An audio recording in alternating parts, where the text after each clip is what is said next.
Dámy a pánové, tady je Sada Polak a vítám vás u dalšího dílu naší AI Transformation Academy. Dnes máme tu čest, že nás navštívili až z Pražského inovačního institutu a našimi hosty není nikdo jiný než Petr Deďo, který je manažer inovační strategie Prahy. Petere, ahoj. Ahoj. Ahoj. A Hanka Nguyen, která je developerka projektu umělé inteligence a spojka s Edyhem, tamtéž. Ahoj. Ahoj. My jsme tady u Václava Moravce, to máme rozjetý.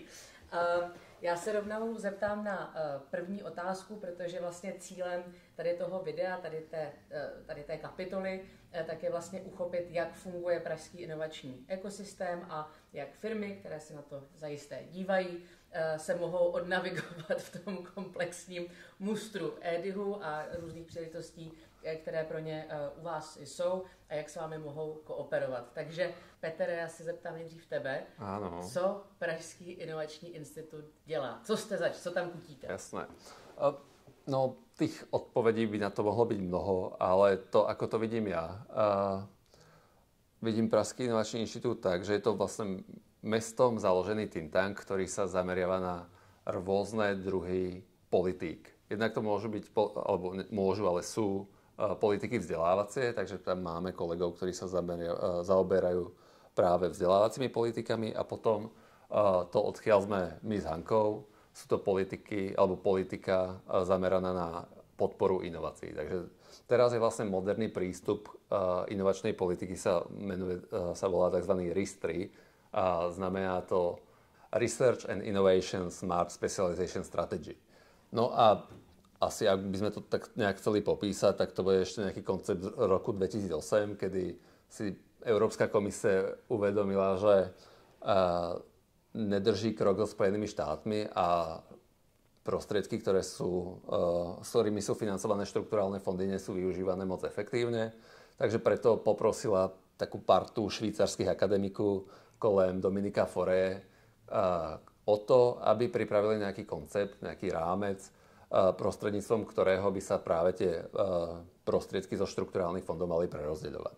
No, oni práve pripravili nejaký súbor konceptov, ktoré by sa mali práve využívať pre tvorbu regionálnych inovačných stratégií. No a práve nejakým garantom tohto procesu v Praze sme potom my na Pražskom inovačnom inštitúte.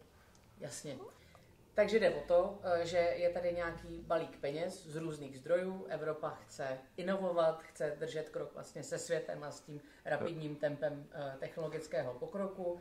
A Pražský inovační institut tak pomáhá vzdělávat a nasměrovávat ten trh na správné místo. V podstate cieľom je tzv. Štrukturálna transformácia regiónov smerom k sektorom s vyššou pridanou hodnotou. Takže môžeme uviesť príklad treba z Portugalska, kedy nejaký miestny región niekde na juhu bol špecializovaný na výrobu bot, na výrobu topánok. No a teraz ako vlastne tento sektor, tento obuvnícky sektor transformovať tak, aby tam bola vyššia pridaná hodnota. Takže ten región skrz tie štrukturálne fondy nainvestoval dostatok prostriedkov do robotizácie, aby vlastne sa znížil objem pracovnej sily, ktorá je na vstupe, tá sa dá zautomatizovať a tým pádom tá pridaná hodnota na jednu botu je mnohem vyšší, než bola na začiatku.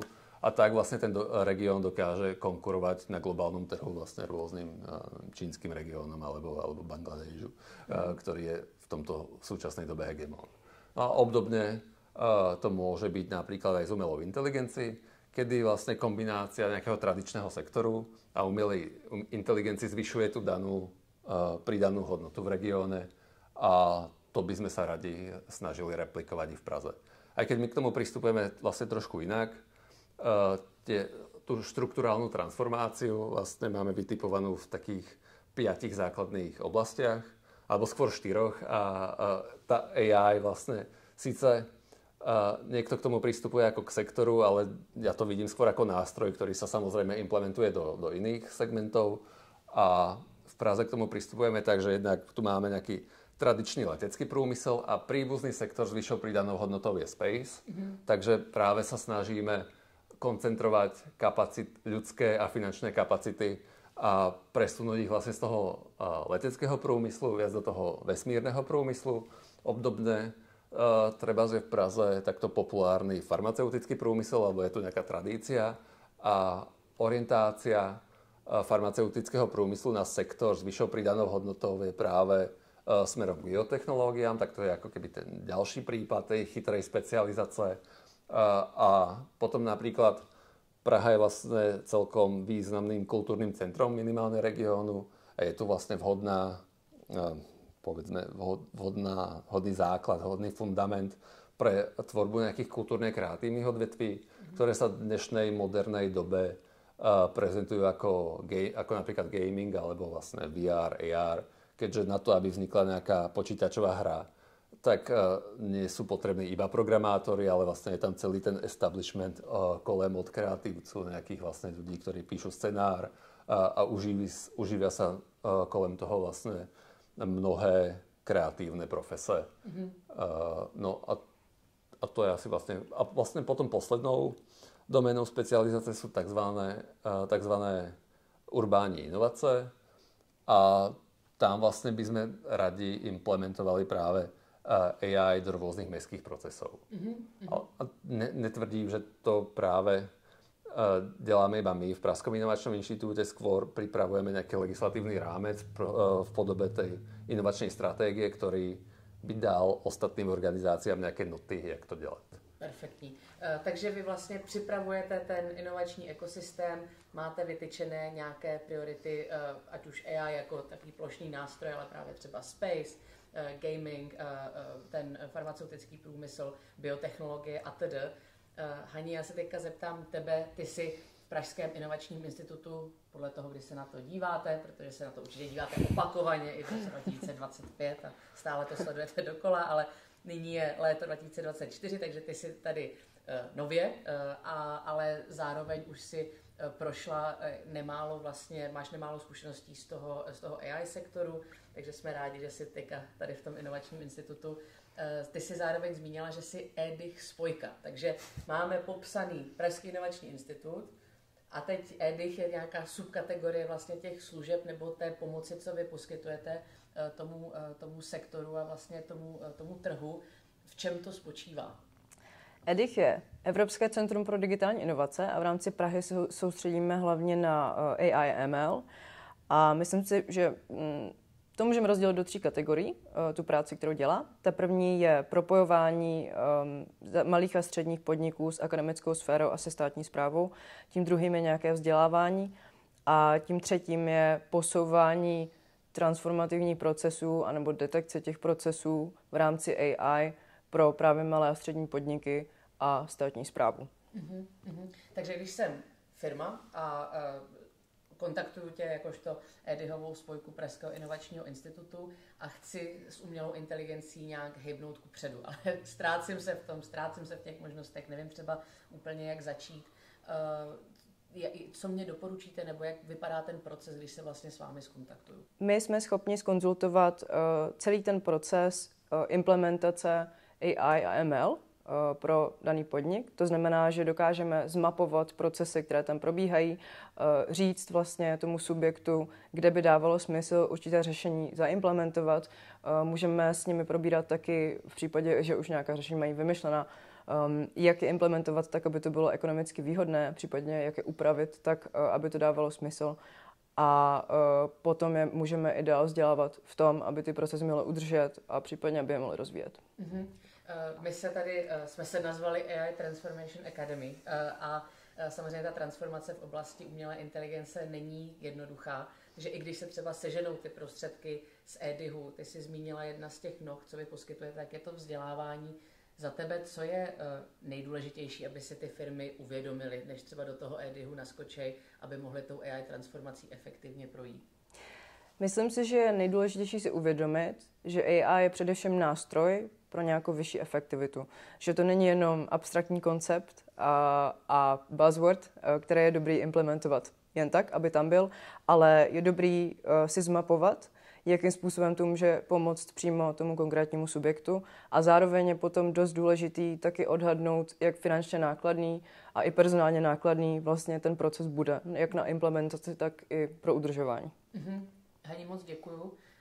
Petere, já se tě doptám, Hanka tady zmiňovala, že AI má absolutní pravdu, je často jako velmi abstraktní koncept, je to sice velmi konkrétní nástroj, ale je těžké ho uchopit, protože je tam tolik use caseů, tolik možností, vlastně přesycenost těmi informacemi o umělé inteligenci. Mohl bys nám dát nějaký konkrétní příklad, jak třeba už Pražský inovační institut v minulosti pracoval s implementací AI a jak to transformovalo třeba nějakou konkrétní službu? Jasné. Tak my máme práve jeden celkom pozitívny prípad práve z tých zmienených mestských inovácií, kedy v podstate tá štrukturálna transformácia regiónu sa dá preniesť vlastne na štrukturálnu transformáciu nejakej organizácie alebo nejakej činnosti. No a nám sa vlastne ešte takto pred rokom podarilo zorganizovať tzv. Inovačnú platformu zameranú na urbánne inovácie, kde sme práve pozvali predstaviteľov EDIHu a spolu s reprezentantami mestských organizácií a skúšali sme práve takto spoločne vytipovať nejaké procesy v funkcii mesta alebo v řízení mesta, ktoré by sa takto dali buď zautomatizovať, alebo proste nájsť nejaký prípad pre využitie umelej inteligencie. A vhodným prípadom bol treba takto zvoz odpadu, kedy mesto disponovalo rôznymi čidlami práve v kontajneroch na separovaný odpad a disponovalo celkom kvalitnými štrukturovanými dátami, ktoré popisujú vlastne tú naplnenosť kontajnerov, ale ten zvoz odpadu ešte v tom prípade nebol automatizovaný. Tam práve bežal na nejakej pravidelnej periodicite, no nedochádzalo práve k tomu optimálnemu zvozu, čiže to popelárske auto nedorazilo vlastne ku kontajneru práve vtedy, keď bol naplnený, alebo práve vtedy, keď bol naplnený, tak zase nedošlo k tomu zvozu. No a to bol vlastne ideálny prípad pre nasadenie umelej inteligencie, takže práve mestské organizácie, ktoré sú dotčené tým zvozom odpadu, využili služby EDIHu a dnes vlastne už beží nejaký implementačný projekt, kedy ČVUT vlastne pomáha optimalizovať práve tie dát, alebo optimalizovať ten zvoz na základe poskytnutých dát mestom. Takže to si práve myslím, že je celkom pekný prípad, kde sme stali vlastne na začiatku.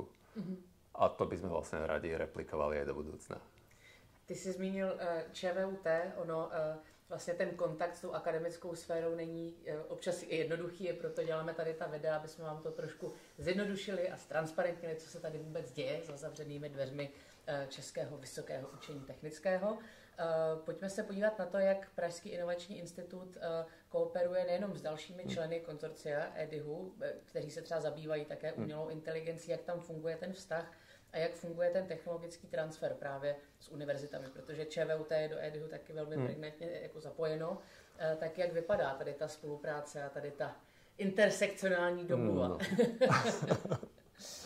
Medzikmenová domluva.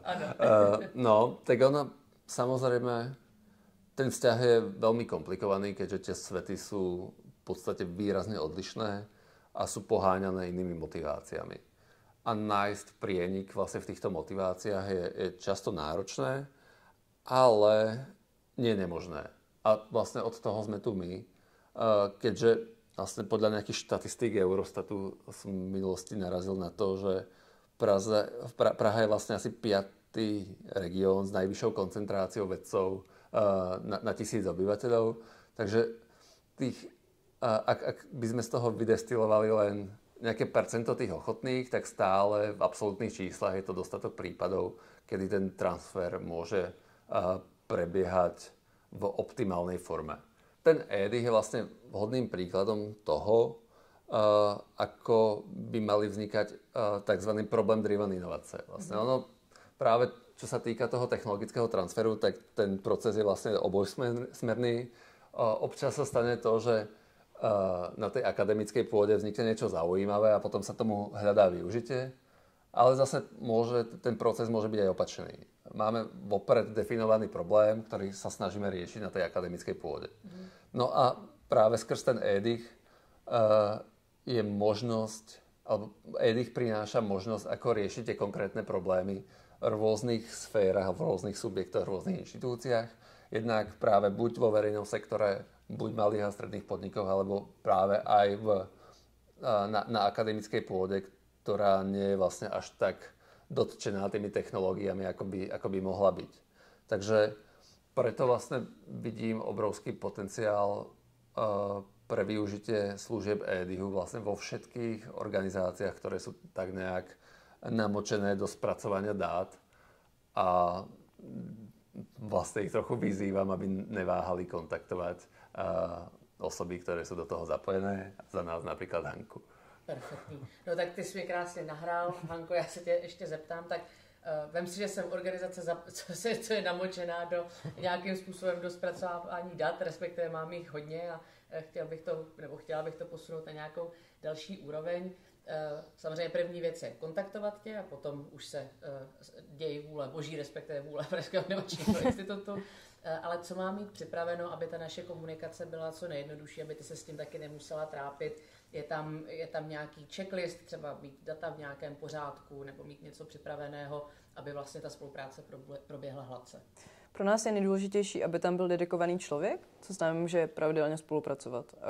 Předtím, než k nám ty organizace půjdou, tak by si měl rozmyslet, jak to personálně vyřešit tak, aby tam byl člověk, který je schopný jednak ty znalosti nasávat, jednak s náma komunikovat pravidelně a jednak je potom předávat tam, kam je potřeba. Zároveň je důležitý už mít nějakou aspoň obecnou představu o tom, co je vlastně ten use case, se kterým k nám přichází. Neznamená to, že by měl mít perfektně zmapovaný proces. Tam si myslím, že jsme schopni poskytovat konzultace, ale měli by vědět, kam by vlastně tou konzultací chtěli dojít. Abychom si za prvý trošku ušetřili práci, aby za druhý vlastně se naučili nad tím procesem nějakým způsobem přemýšlet a potom jsme schopni to společně s nimi prokonzultovat víc do podrobností a nějakým způsobem to učesat. Takže mít na to člověka a mít aspoň hrubou představu, co chtějí. Super. Pak z vaší strany, jak funguje vlastně propojení s tím ekosystémem? My jsme tady zmiňovali, že je tady nějaký privátní sektor, samozřejmě máme tady vládní nebo veřejný sektor a potom tady máme vlastně ten akademický. A je to tak, že vy potom třeba doporučíte toho daného člověka nebo tu firmu vlastně na ten další krok, takže třeba na danou fakultu, za třeba člověkem, který se právě tady tomu use caseu věnuje, případně za organizací, jako je Prague AI, která taky vlastně je součástí konzorcia EDIHu a která se také AI věnuje. Jak tam potom funguje jako ten další krok té realizace? Ten další krok realizace funguje vlastně přesně tak, jak popisuješ. Vedle toho, že můžeme odkázat na akademickou sféru v případě, že potřebují třeba řešení, kterým se nějakým způsobem akademická sféra zabývá, tak jim taky můžeme doporučit například financování. To znamená, že můžeme propojit s lidmi, kteří jim to financování můžou nějakým způsobem zprostředkovat, nebo jim přímo můžeme říct, jaké granty na tohle řešení je dobré.